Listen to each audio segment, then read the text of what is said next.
Here he comes down the stairs to the basement. It's my new BFF. Wes Moss is here.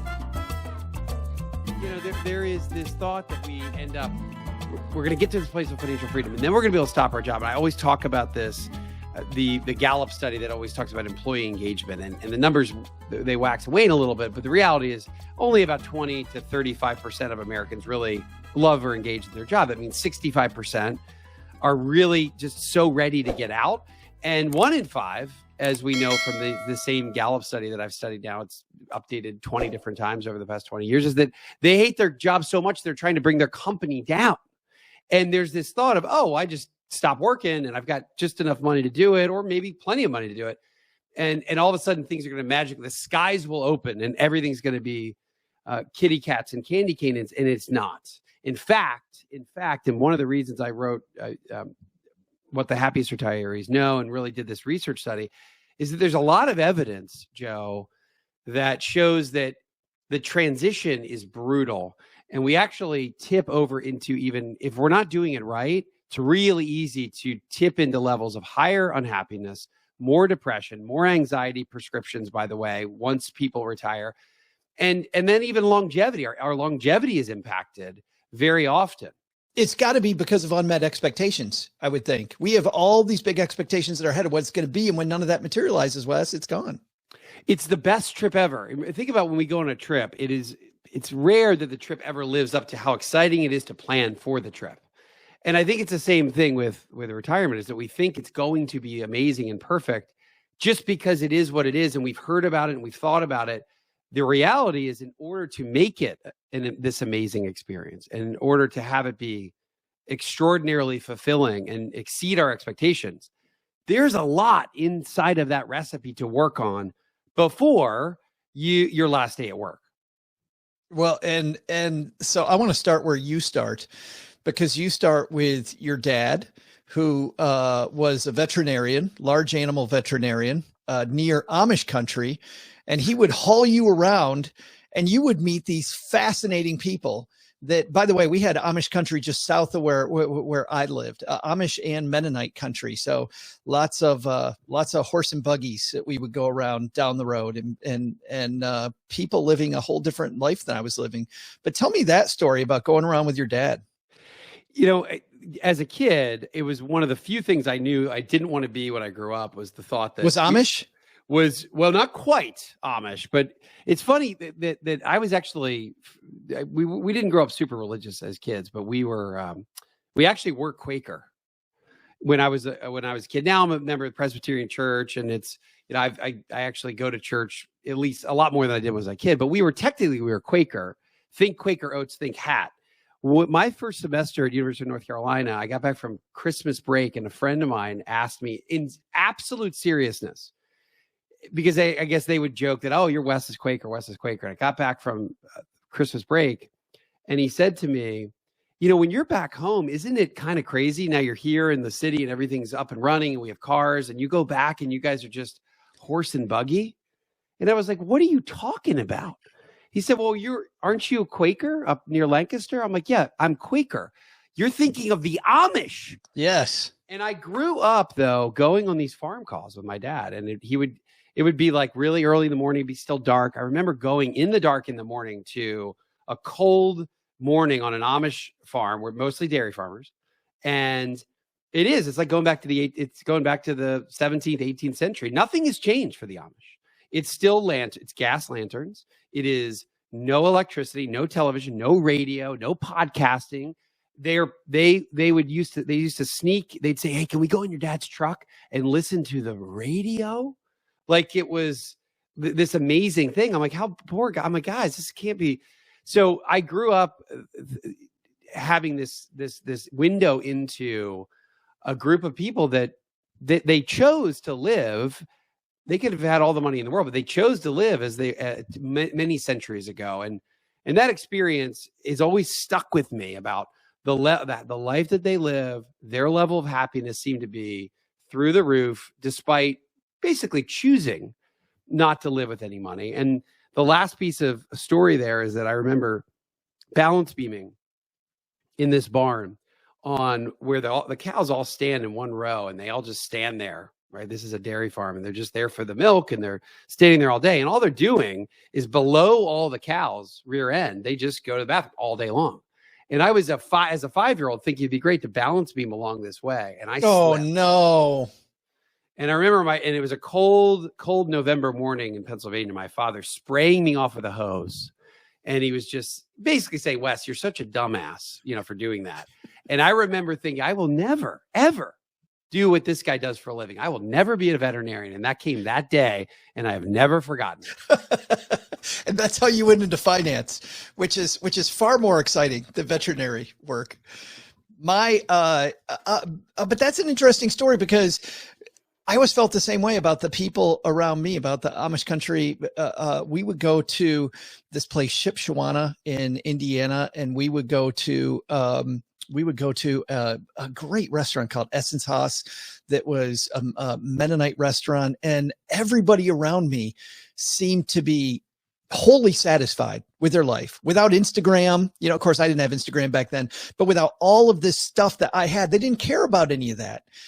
And it's so interesting that they were that way, but it wasn't just them that was happy. You talk about your dad when he sold his business, about your dad seemed very happy, but he was also, when he retired, was able to make kind of a smooth retirement then out of that business. Yeah. Again, it was such a big part of his life, having a practice, he was large animal for a long time. Then he was small and large. And then he ultimately was small animal, and he did it for 43 years.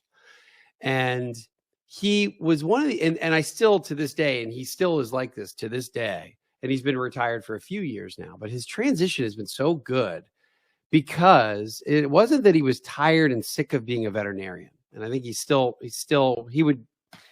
that he disliked being a veterinarian, but what he kind of, in my mind, anecdotally, let's say, and this is why I went out and did research around this, has so much curiosity. And I say in the book that curiosity may have killed the cat, but a lack of curiosity kills the happy retiree.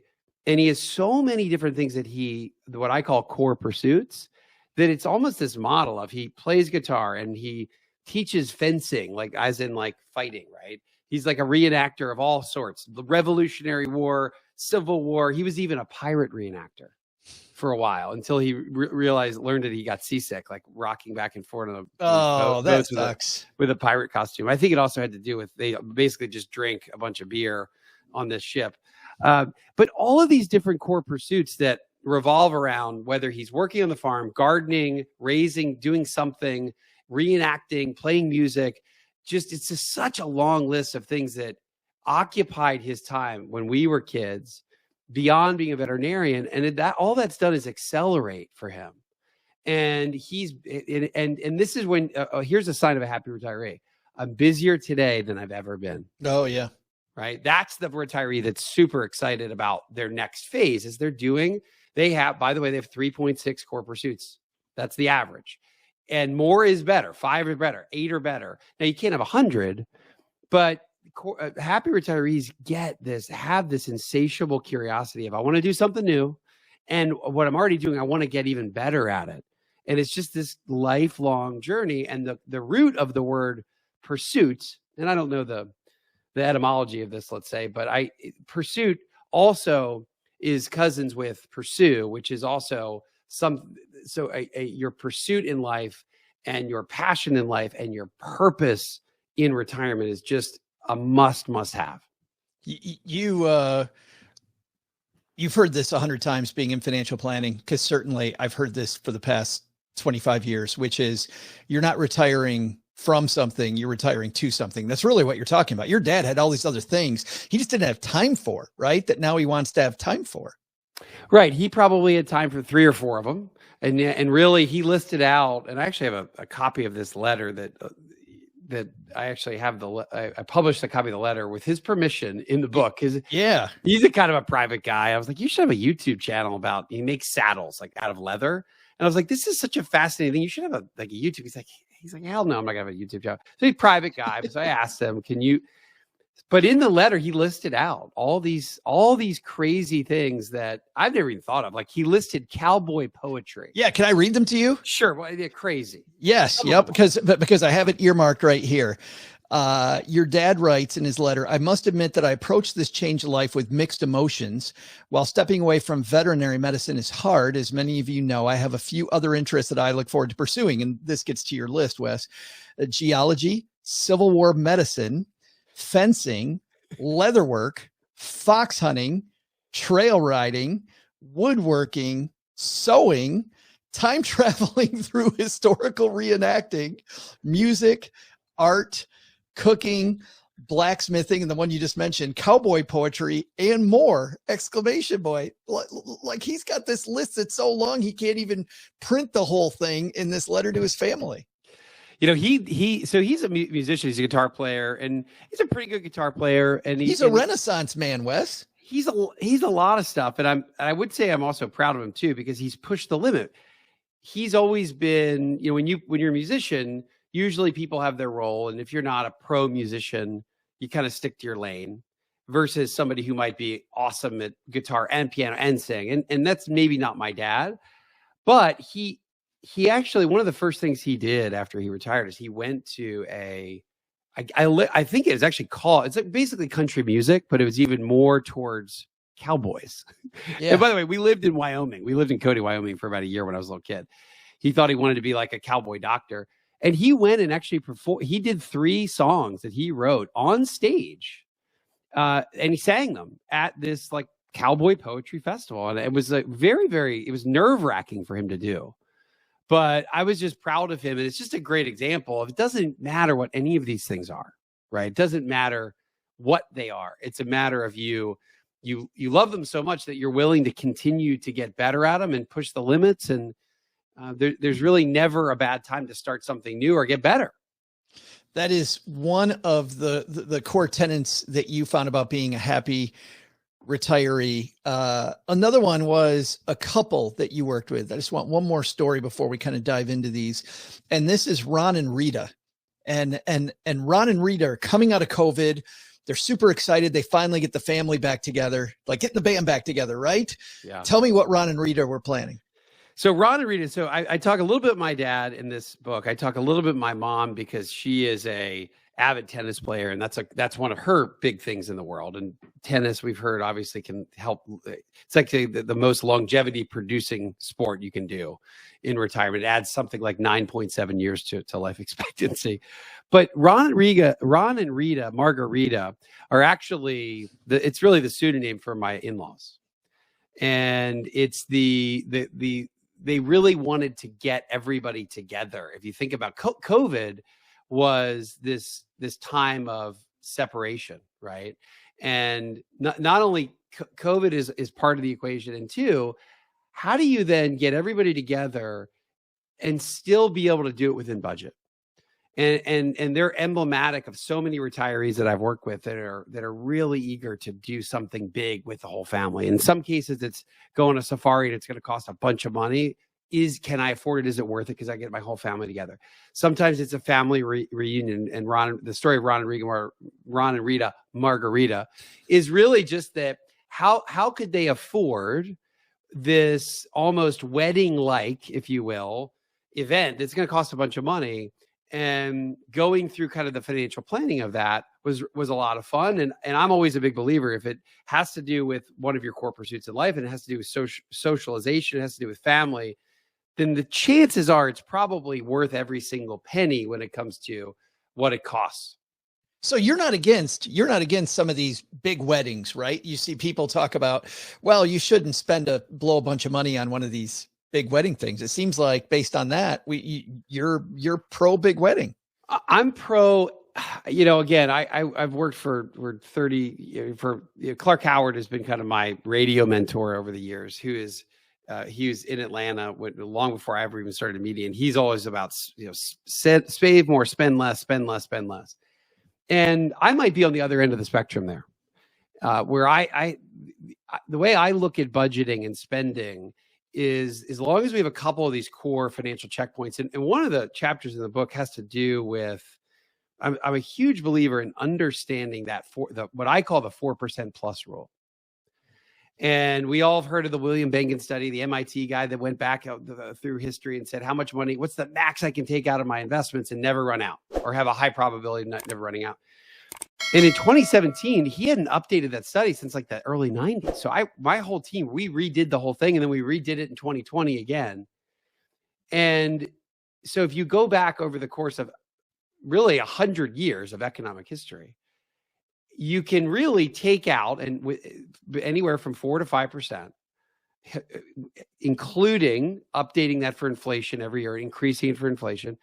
And depending on how you operate with that, you have your money's going to last, again, 90% of the time, 30 to 50 years plus, forever. So as long as you are operating under that 4% plus framework, which is this very dynamic, important rule of thumb, then I think you should be able to spend whatever you want on anything you want, whether it's a huge trip or a round the world flight or a big wedding or a big family reunion. I think those are all on the table, as long as you can use that 4% plus rule that gives you some leeway in any given year. Let's be a little less judgy about it. Go and spend. Yes. Well, if it makes you happy, which I want to juxtapose this, and then we're going to dive into a few of what you found out from your research, because you got into this research then because you've got Run and Read a Margarita, you've got your dad and your mom, you've got the Amish people. They're all these happy people doing the things they want. And then you read in 2019, a Wall Street Journal article that even reading you, Wes, it sounded like you wanted to just torch the newspaper. I was so pissed the day I read that article. I was so mad because I think I had written this book, You Can Retire Sooner Than You Think. And it was all about all the financial checkpoints to be able to clock out earlier than you might have thought. And it included my earlier research on what happy retirees were able to do, the habits of the happy group. This is my earlier research.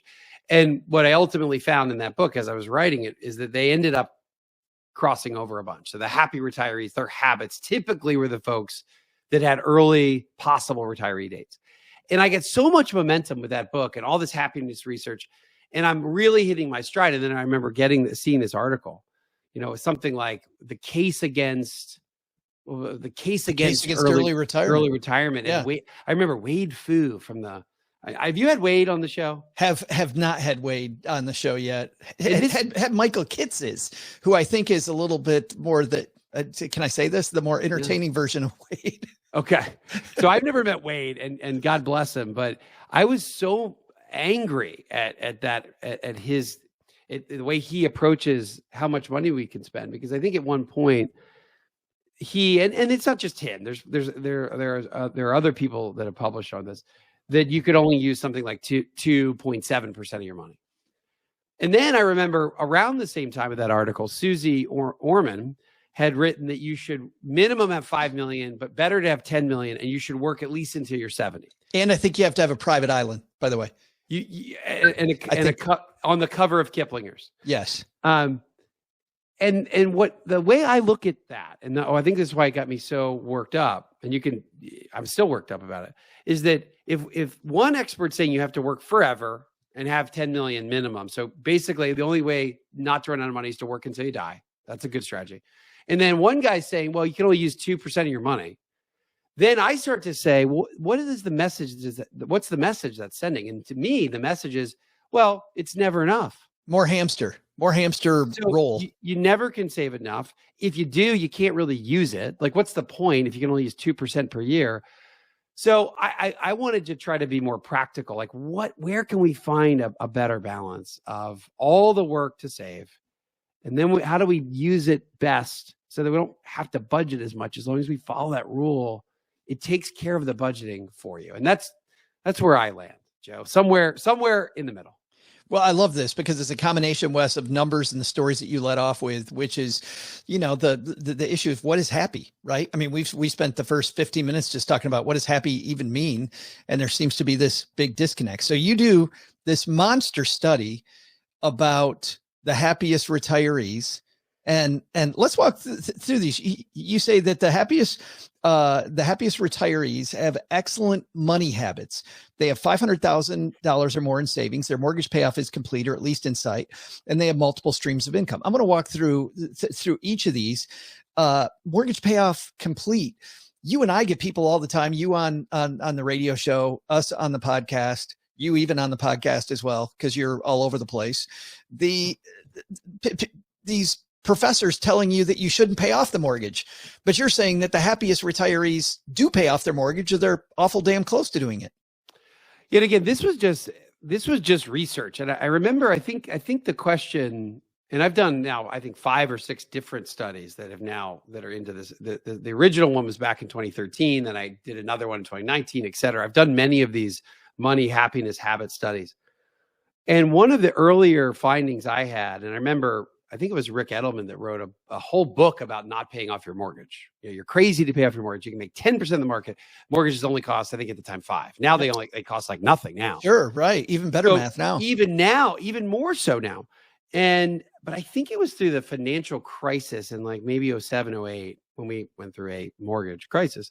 I remember the calm of the families that I worked with as a financial professional doing this for a living, of just how easy they sailed through. And then when I went and I've done several questionnaires and research studies around this, to me, it is the most fascinating relationship that I would never in a million years have expected to be this well documented, is that as years to pay off mortgage go down, literally light at the end of the tunnel, at the end of the tunnel getting bigger, like, oh, I'm almost done paying Wells Fargo every month. As years to pay off mortgage go down, happiness levels go up, period. End of story. So I know empirically that, plus, if you also look, another way to look at the data is that retirees that are within 5 years of paying off their mortgage or having it paid off, so it's either paid off or they're within 5 years, they're 4 times more likely to end up in the happy group. So to me, that threw the financial conversation not out the window, because it's still valid that what Edelman, let's say, says, make 10, only costing you 4, make sure. 10 all day. But the less tangible or psychological side to making that decision to get rid of the mortgage is even more important and more powerful than the financial argument in order to keep a mortgage. We already talked about number 2 here. Happy retires are curious and adventurous with at least 3 core pursuits. I think you said 3.6, but the third one on here, they love their kids and see them regularly, but their kids are independent, meaning they booted their butts out of the house at 18. I mean, they have their own lives. Is there a line there versus, because I feel like you're looking at me, Wes, when we're here in mom's basement. And but you pay rent. I don't know what you pay in rent, but I'm sure it's grand. we get I don't to know be, who pays for this aquarium over here. This thing is like the Atlanta aquarium. We get to be here with the Atlanta, famously known for their waterfront, right? Yeah. Oh, we're waterfront property right next to Arizona. Absolutely. But this idea about separation from family, independence, but also this attachment. Talk to me about that. Yeah, this is an interesting one that the research kind of just opened my eyes to. This is that we want our kids nearby, but we don't want them in the house. And one of the ways I found that out, beyond asking that specific question, was finding out how much we support our adult children financially. And, when you and I were kids, let's say we were in our teens, and we're dating ourselves a little bit here, is that, and particularly the baby boomer generation was like this. It's like, as soon as you got your license, it's 16, you're driving. As soon as you could get out to school, you're gone. And then you got married really early in your 20s on average. And there have been a lot of societal changes that have led to, and maybe this is just the cost of school, Joe, like everything's way more expensive. Right. School education, the inflation is like 12% a year on average. So maybe it's just a function because it's just so hard. It's so much harder to afford for our youth to get out of the nest earlier. But I wanted to understand the relationship, and happy retirees actually do end up spending less money on average on their adult children. That was my question. How much you support every month for your adult children, not your teenagers, but your adult children that should technically in your mind be out of the house. And they spend on average a lot less per month than the unhappy retiree group does. And the unhappy retiree group, for a variety of reasons, and a lot of times in this book, I just present the data. I give you my opinion, but I don't know if that's right or wrong. I'm just presenting the data. Is that the unhappy group has allowed their children to stay less independent. And I'm not talking about just trips to like, hey, we're going to help on a trip to Disney. I'm talking about like car payments, private school tuition. So it's important to get the kids off the payroll. You have halfway through the book, you have that in all caps, by the way. This, as I turn the page and I see "Stop financially supporting your children" in all caps.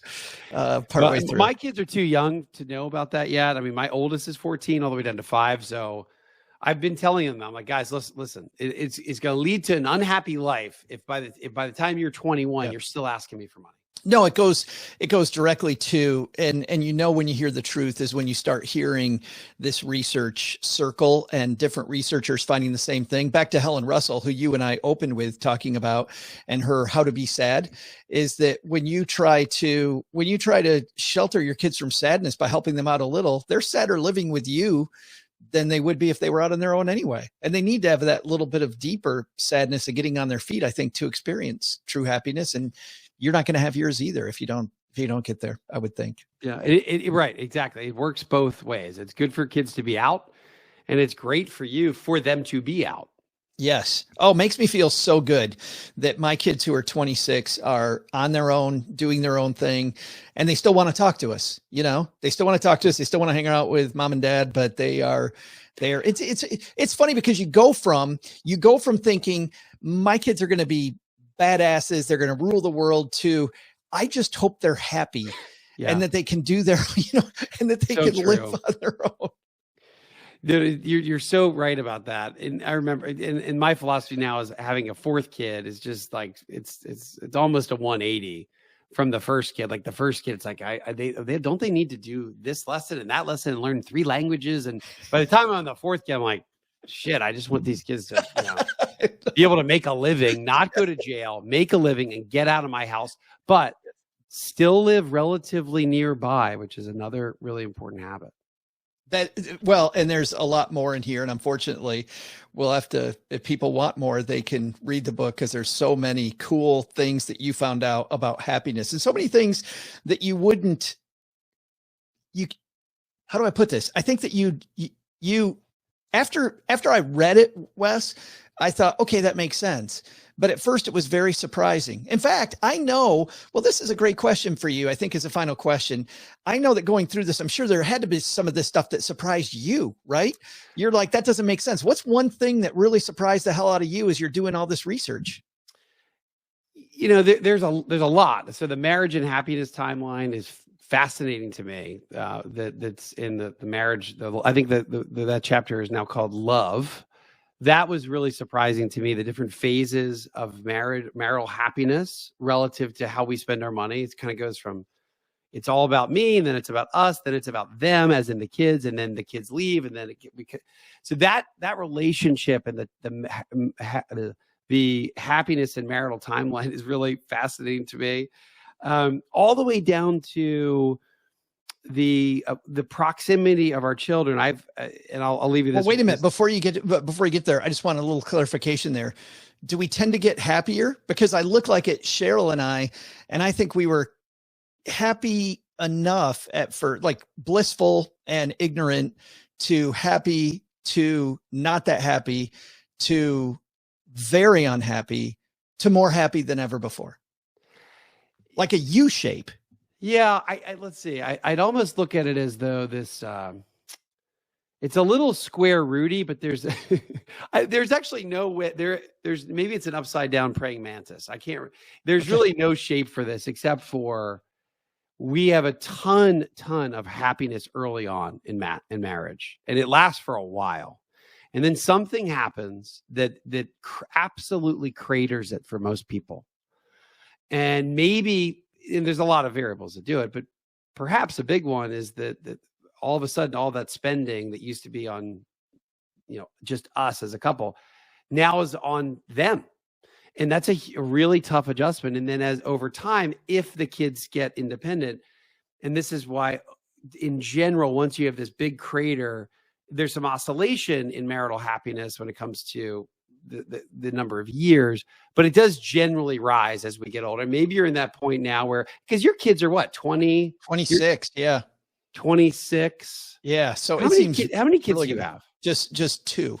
You have two. Okay. We And have are twins. are they in Texas or where are they? No, my son is an engineer with Microsoft in Seattle, and my daughter teaches English in Japan. See, they do rule the world. They did end up ruling the world. Yeah, but I don't care about any of that. I mean, don't get me wrong; they're doing great stuff that they love. And by the way, my daughter's in a profession that she absolutely loves and making no money and comfortable with it. She's got the tightest budget I know of. She's like the world's best thrift shopper. My son has 7 rental properties that he's fixing up and a career that he loves and is doing this far out stuff, but you know what I mean? They're twins and they're completely doing different things, but they're both doing something that they're passionate about, which that's the only part I'm happy about was the end of that sentence. Yeah. If they're happy with what they're doing, then that's fantastic. But the rest of it is, yeah. I think that we go through all these. So let me hold on as I rewind. Going back to your question, there's a lot of things that surprised me here. And faith in church was another chapter. I wrote a whole chapter about faith and giving and doing good works, and then there's some surprising findings there as well. I would imagine just thinking bigger than you. Like the older I get, the more I think thinking bigger than me is an important thing. My community. Yeah, we've lost that. I actually for Emily Estefani Smith, who wrote The Power of Meaning. I just had her on Retire Sooner podcast, and I actually asked her about that. How do I dive deep into this thought around faith and going to church? And she gave me a very deep answer, and I wouldn't do it justice, but she grew up in a Sufi family, which was this kind of this really communal religious environment where people were really searching for meaning. And maybe it's the tangential to me growing up me growing up Quaker around the Amish. But she went through this whole concept around how 50 years ago or 100 years ago, we almost had to, as society, have something bigger to believe in. And the more modern and more media involved we've become, and there's more social media, the easier it has been to look for external sources of that. No. And, this is she went to Penn and she went to Dartmouth and she studied this her entire life. She actually studies positive psychology, but maybe she's right about that. And maybe that's why there's this interesting relationship. Just a little bit of church, what I found, just a little bit of church for whatever reason goes a really long way towards increasing the propensity to landing in this happy group relative to the unhappy group. The book is called What the Happiest Retirees Know, 10 Habits for a Healthy, Secure, and Joyful Life. It is out tomorrow. Wes, where do we get it? Everywhere? It's, I would say it's Amazon and it's wesmoss.com. And that's pretty much everywhere that we need to be. You mentioned it earlier. People are in Atlanta. They can hear you on the longest running financial show that I think in the nation. But if we're not in Atlanta, you mentioned it a second ago, the Retire Sooner podcast. What's coming on? What do you got? What do you got cooking? Nobody listens to this show. If there's anything secret, you can just share it here. Just a couple buds. Listen, I depending on. Well, I was going to say you're coming up. Brilliant. Yeah. Actually, I'm thinking about the schedule here is that Joe Saul-Sehy is coming up on the Retire Sooner podcast, which is really one of my favorite conversations I've had all year with you. So I thank you for coming on. It was awesome. So that's really interesting. And then as just like you, we're always trying to find the most I've been in the financial industry like you for 25 years, and I want somebody to be able to share something new, interesting, and have fun about it. And that's what I try to. In fact, I've done a fair amount of podcasts where I've done interviews and I've scrapped them. Hopefully you don't scrap this one, but if they're not interesting enough, and I don't learn, you're on the enough, edge, man. You're on the edge. If they're not good enough, I'm not gonna air it. So that's kind of my promise to myself and to the listeners, is that hopefully they're mostly at least pretty good. I think they're fantastic. And Thanks, and I'm man. not talking about episode you and me had, but I absolutely love it. I take you running with me. So it's a good time. We'll link to it in the show notes, and also the link to the book in the show notes. Wes, great seeing you again, my friend. You can step over next to the fish tank now, and we'll go on finishing the show. You're good. Thank you.